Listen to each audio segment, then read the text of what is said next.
welcome to this edition of Go Vote Omaha, presented by the League of Women Voters of Greater Omaha. I'm Tiffany Truong, Co-Director of Voter Services, and I will be our facilitator for tonight's conversation. The League of Women Voters is a nonpartisan organization and does not endorse political candidates or parties. Our purpose is to empower voters and defend democracy. Go Vote Omaha focuses on policy issues.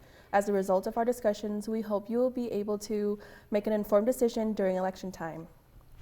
Tonight, we will hear from candidates running for Omaha Public Schools sub-districts.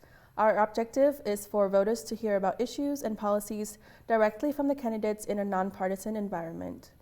To find out what district you're in and what candidates will be on your ballot this November, visit vote411.org, organized and published by the League of Women Voters of Nebraska Volunteers. Vote411.org is a one-stop shop for election-related information. It provides specifics about the election process, details about general and state candidates, and information directly from candidates who educate the public about their platform by responding to the vote411.org questionnaire. As our organization is committed to transparency, we want to be clear about our process. We invited all of the candidates from the Omaha Public Schools sub-district races. Candidates were provided with a date and time and were contacted several times. We engaged all candidates equally. Some did not respond, some could not attend due to scheduling, and some declined. Thank you to all of the candidates who were able to make it today. The format tonight also utilizes methods to ensure equitability and transparency. As facilitator, I will ask a series of questions that each candidate will have equal time to respond to. The order was determined by a drawing, and the first speaker will shift for each question. Let's jump in with introductions and opening statements by the candidates. Each candidate will have 1 minute. Brieful. Yes, hi, my name is Brianna. I am running for OPS School Board in Subdistrict 2. And so I'm running because I think we need new, fresh ideas and voices at the school board. I would be the youngest one by far if I was elected to the school board by 10 years or more. And also, I grew up in the foster care system, and so I have a really unique perspective that's currently missing. And with my background as a community organizer, as an educator, and as a policy advisor at the Nebraska legislature, I do have the skills and the knowledge and the relationship that it requires to get things done at the school board. Some things that I would prioritize if I am elected are our staffing shortage. It's really a hassle right now. It's making things hard for everybody. It's making it hard for kids to get to school on time. It's making it hard for our teachers to have their plan time. And so I also really want to make sure our kids are getting back on track academically and with their mental health as well. Thank you. Thank you, Bree. Hina Agarwal. As mentioned, my name is Hina Agarwal. I'm running for Omaha Public Schools Board, Subdistrict 6. I'm running to bring new energy to this position, including my 15 years of recent classroom teaching experience.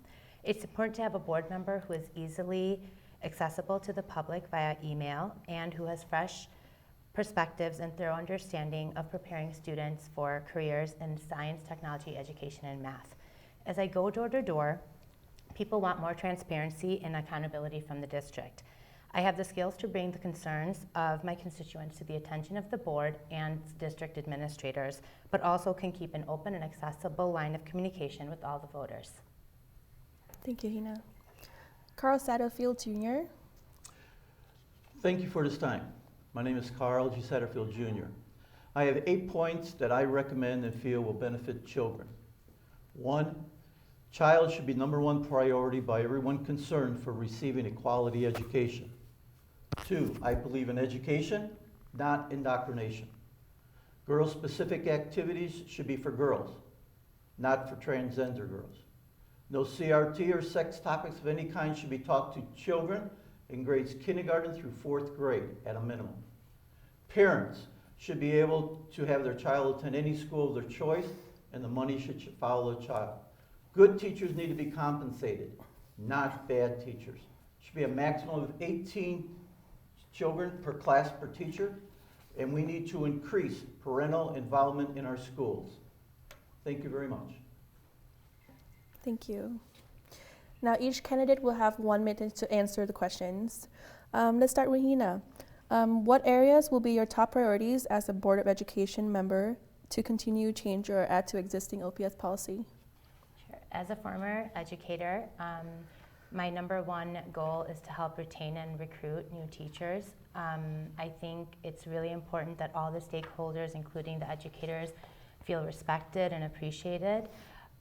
One of the other goals that I have is to have more communication with the stakeholders in my sub-district, whether that's through like a monthly newsletter or an email that goes out for people who've signed up. I think a lot of voters in my district are really looking for ways to be more engaged in their schools and learn more about what's happening in the district in general. I also think we need to make sure that all of the deficits that happened for the students during COVID and the consequent year and a half after are addressed. We need to make sure our students are meeting reading and science and math standards for the state. Thank you. Carl? My school board member roles, I think, provide the best education for all children. Listen to the recommendations of all parties.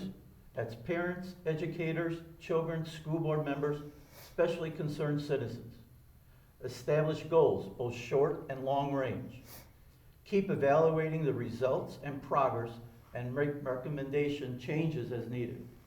Set standards that teachers, superintendents, board members, children must all achieve and excel in and review them on a quarterly basis. Teachers, principals, superintendent, school board members all need to be involved in one form or another. Otherwise, things are decided on by one group and not approved by others, and this could cause a problem down the road. Every branch must be on the same agenda for the benefit and betterment of the child. Thank you. Thank you, Carl. Brianna? Yeah, so like I was saying, the staffing shortage is really going to be one of my number one priorities. I'm really worried about the quality of education that our students get if their schools are not fully staffed. And so I'm looking at new innovative ideas to get better qualified, highly qualified teachers and staff members in order to give our kids the education they deserve. I'm also really interested in ways that we can get our kids, especially our Black and brown kids in OPS, better learning outcomes. They have poorer learning outcomes than their white counterparts by far. I'm also interested in bolstering mental health support system for not only the students, but also the teachers. The teachers need a lot of help with their mental health as well. I'm interested in addressing the school to prison pipeline because we know, especially in Subdistrict 2, which is mostly Black people and students, that we need to address the school to prison pipeline. We need to decrease the discipline rates of those students. And so I have a lot more, but I have to stop now. Thank you. Next question to Carl. Teacher and staff shortages have reached crisis levels throughout the U.S. What policy, budget, or superintendent guidance would you provide to prioritize and support critical staffing shortfalls? Teacher workload. Teachers have a workload compared to years ago when teachers taught students. Teachers need to teach. Time management should be a vital part of any teacher's ability to teach. Self-employed business people, professionals, conduct their businesses and also plan, read, research, grow, etc. Teacher preparing time, time management. All teachers need to have a time management class. Professionals in all areas have a class for their benefit. Current time off needs to be utilized as what it is meant to be, for planning, not just socializing. Socializing is needed, but not for the majority of time. Principals, superintendents need to have more input in the planning times at what the teachers are doing to recap, and it should be documented. Yes, we should pay good teachers, but bad teachers should not be riding on their past accomplishments. Thank you. Thank you. The next question to Bree. How would you emphasize equity and inclusion on the school board in the district? How would you ensure a safe and inclusive district for all individuals regardless of identity from whole district to the classroom? Mm-hmm. Yeah. Before you move on, sorry, would you Oh, I'm sorry. Yes, so I'm very interested in paying our teachers more and giving them the benefits that they deserve. I think if we can offer competitive wages and competitive benefits, it's really going to bring high quality teachers and staff members to our public school system. And so I think that would change a lot of things. I also like what OPS is currently doing with their teacher pipeline and getting kids from the University of Omaha, paying for those kids' tuition. I think initiatives like that are really important and things that we need to continue doing and maybe even bolster as well. I also believe in paying our student teachers, which OPS is currently doing right now and that I love to see continue, because we want to make sure that our student teachers are getting paid and that they will hopefully end up in OPS because we were able to provide that for them. Thank you, Bree. Hina? I think some of the steps that OPS has taken to recruit new teachers have been, as Bree mentioned, great. They have started some classes in the high schools that are teacher prep classes to introduce some of the high school students to what a teaching career could be like, which I think will lead to some of those students choosing to become future educators. The partnership with UNO, I know has been, hopefully will be successful. I think this was the first year of implementation of that. And paying the student teachers, I know, has also been very beneficial for the district. As far as our educators that are currently in the classroom, the number one thing I felt as a teacher is that I wanted to be respected and appreciated, and I needed more time to actually plan and grade and, you know, be a good resource for my students. And I think most teachers do not go into education for the pay. We all know that the pay of teachers is not great. I was an engineer before I was a teacher. And I will tell you right now, it was not for the money that I went into teaching. So I think payment is important, but it's not the number one thing that educators are looking for. Thank you. Question 3, how would you, let's start with Bree. How would you emphasize equity and inclusion on the school board? Sorry. How would you emphasize equity and inclusion on the school board in the district? How would you ensure a safe and inclusive district for all individuals, regardless of identity, from whole district to the classroom? Well, equity inclusion is extremely important to me and something that I would champion on the school board. Like I said, my subdistrict is mostly made up of Black and brown students, and I have a lot of immigrant students in my subdistrict as well. And so I really want to make sure that they have the same equal access to a high quality education. And we can do that by being inclusive with our language. I think at the school board meeting about 3 months ago, I went and testified about how we can use gender inclusive language. I'm also interested in LGBTQ plus protections for those students because the discrimination and the bullying that they experience takes away from their education. I'm also interested in, like I said, addressing the school to prison pipeline, decreasing those instances of discipline rates and with our Black and brown students and our students with disabilities. They also struggle a lot and they face higher discipline rates. And so those are some of the things that I think would bring more equity to OPS and that I'd love to champion if I was on the school board. Thank you. Hina? I think one of the things that we have to keep in mind is how vast and diverse the OPS district really is. It serves so many different groups of people, and I think the number one way to make sure that all the voices are heard is to start including the voices in our discussions and in our decisions. Equity is great when you talk about it, but if people aren't there to advocate for themselves or their child or their neighbor, then it doesn't matter if those of us at the board level are sitting there talking about it. We need to make sure that everybody in our community is engaged in the public school system. I think there's some steps that have been taken, for example, allowing the students to choose if they want to go to a different public school within OPS, and providing buses to take them there I think will be beneficial for those students who maybe want to choose a different school to attend, and that will help maybe bring more diversity to some of the school districts. Thank you. Carl? We have to and must make the child feel safe and secure while they're at school. give them this environment that might help them at home. Let the teachers know that they're appreciated. You can do this by willing to listen to their concerns, recommendations, and suggestions. I feel that teachers' lunches should be free. This is one way that we can make sure that they're receiving a healthy and balanced meal, and we're concerned about them.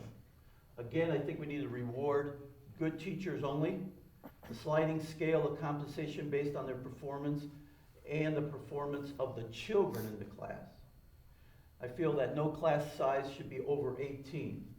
The atmosphere at school must show appreciation for superintendents, school boards, members, parents, and we do need a lot more willingness to provide volunteer help if requested by the teacher. Thank you. Thank you. The next question I have, let's start with Hina. How will you address student learning and well-being deficits encountered in the past 2 years? I think that's going to start with our staffing shortage and trying to make sure that we work on ways to mitigate that. The student-to-teacher ratio is imperative in making sure students are successful and that teachers have the time that they need to devote to each individual student's education and success. I think having extra classes in science and reading and math, especially reading and math, which is where I think the data is showing the most deficiencies for a lot of our students, either having a lot more reading specialists on site, math tutors available during a student's break or study hall or before after school. We just need to make sure we have all the the scaffolding and all the specialists in place to help them get through these challenges. Thank you. Carl? I believe in early childhood development. We should be providing early education for all children. If this means trying different programs, yes, then we should be doing that. And it should be free to everyone. This means developing learning abilities, coping skills, physical and social skills. By holding special meetings to listen to concerns and recommendations for providing and improving any situation that affects the child's education. We need to set timetables to come back and report the findings at a specific meeting. More parent-teacher conferences available for teachers and parents. Parents should be able to send their child to any school they want, and the funds should follow the child. We should be teaching writing, arithmetic, math as a minimum. Extracurricular activities is recommended but should not be mandatory. The time management classes should be professional. Thank you. Thank you. One more question. Let's start with Carl. If elected, how will you be an ambassador for the district at the... I don't think I answered the last question. Oh, I'm sorry. That's okay. So I agree with Hina that the staffing shortage is kind of a root of a lot of the problems that we have, including the learning deficits that students are experiencing in OPS. And so I think by addressing the staffing shortage, by again paying our teachers more, showing appreciation and respect for our teachers is very important to me. I also think that we can partner with community leaders and community programs. There are tons of programs, Girls Inc., Completely Kids, 100 Black Men that do lots of programming, good programming in our community that could be partnered with OPS more. And I also think that, actually I don't think anything else, I think I covered it. So. Thank you. All right, next question. Let's start with Carl. If elected, how will you be an ambassador for the district at the state and national level? As an ambassador, I will be promoting the child. That's my number one concern. And that is that the child should be realized that they are the most important person in the school system. Also, that parents need to be helping and we should be listening to them. Teachers need to be rewarded when they do something good. I believe in that wholeheartedly. I've had a lot of teachers that I've talked to, and one of their biggest concerns is that they are getting the same pay raise as someone that's just going on their loyalty, and I don't believe in that. So consequently, that's where I'm gonna be my ambassadorship to, is promoting the teachers that wanna be promoted and the children, especially the children. Thank you. Thank you. Bree? Yeah, so I've been involved, at the Nebraska legislature. I was a policy advisor for Senator Carol Blood last year. And so I worked on legislation. I literally wrote bills about how we can pay our teachers more, give them the funding, not just OPS, but all of our schools in Nebraska. And so I would be a very strong champion at the state level. I understand the processes and how to go about things and how to advocate for the legislation and the bills that we know that we need. I will hopefully do that on behalf of myself, not necessarily on behalf of the school board. But I will continue to do that for a very long, long time. And at the national level, it's just a matter of, staying educated about what's happening around the country, and using the good things that are happening in other states and hopefully implementing it here. And so I want to make sure that my eyes and ears, I'm listening to the boots on the ground. I just want to make sure that I'm listening to the people and that the people are represented. Thank you. Thank you. Hina? Bree kind of took what I was gonna say, but I'm gonna just copy it over. I agree. I think Omaha is a great city. There's a lot of great things happening here. We need to change the voice that's getting out to the public, whether it's in our city or the state through the news organizations. We need to make sure that all the good things that are happening at OPS are being vocalized as well. And a nice way to learn about how we can better benefit our own district is to see what other school districts around the country, around the state are doing when they come across the same issues as us. There's some states and cities that have lots of research that has been done in these deficits for COVID and how they're handling it and things that are working for them. As far as an advocate, my biggest advocacy is going to be obviously for the students and teachers, but also for a lot of our stakeholders like our parents who feel like, in my subdistrict anyway, that their voice is not being heard. Thank you. Thank you all of your candidates for your answers. Now, if you could give me a 1-minute closing statement, starting with Bree. Yes. So I just want to thank the League of Women Voters so much for inviting me here. I absolutely love the work that you do. I always fangirl a little bit when I see you, especially when I went to the University of Nebraska at Omaha. You were always there trying to sign people up to vote. But anyways, please vote for me on November 8th. I am very passionate about this position. I will bring my full self and my full attention to it. I want to pay our teachers more. I want to get our parents more involved in their child's education. I want to make the school board more transparent and easily accessible. And I would be an accessible representative as well. It is my goal to serve the school board. I am a product of OPS. I know what goes on there. I graduated less than 10 years ago, and my new and fresh perspective is definitely needed at the school board. Thank you. Thank you.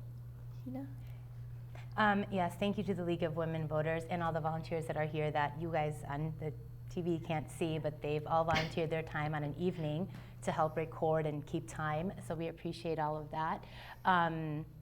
If you want to learn more about me, I have a website. It's Agarwal for Education, AGARWAL education.com. I also have the same name on Instagram and Facebook if you want to follow us. And we hope to get your vote on November 8th at the election. Thank you, Hina. Carl? I want to thank you for listening to us today and to everyone that's here. Would appreciate your vote. I believe that the child is number one priority for everyone. I was a self-employed owner-operator of a business in Nebraska City, graduate of Peru State College with a BS in education. I was a past school board member in Nebraska City, and past school board president in Nebraska City. Past Parks Commissioner. My 3 motivating reasons are parents should be able to express their opinions, and they should be heard and considered when it comes to their children. The child should be number one priority for everyone concerned for receiving a quality education. I believe in education. Again, reading, writing, arithmetic. I am an open dialogue person. If anybody would like to talk about anything, I'm more than happy to talk to them. Anyone would like my email, more than happy to give it to anyone so they can discuss anything with me.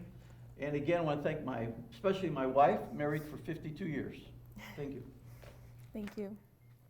Thank you for joining us tonight. If you want to learn more about the candidates and issues that will be on your ballot, visit vote411.org for a personalized resource tool. Special thank you to the candidates participating in tonight's conversation. For the League of Women Voters of Greater Omaha, I'm Tiffany Truong. As always, we urge you to be informed and be a voter on November 8th. Go vote Omaha.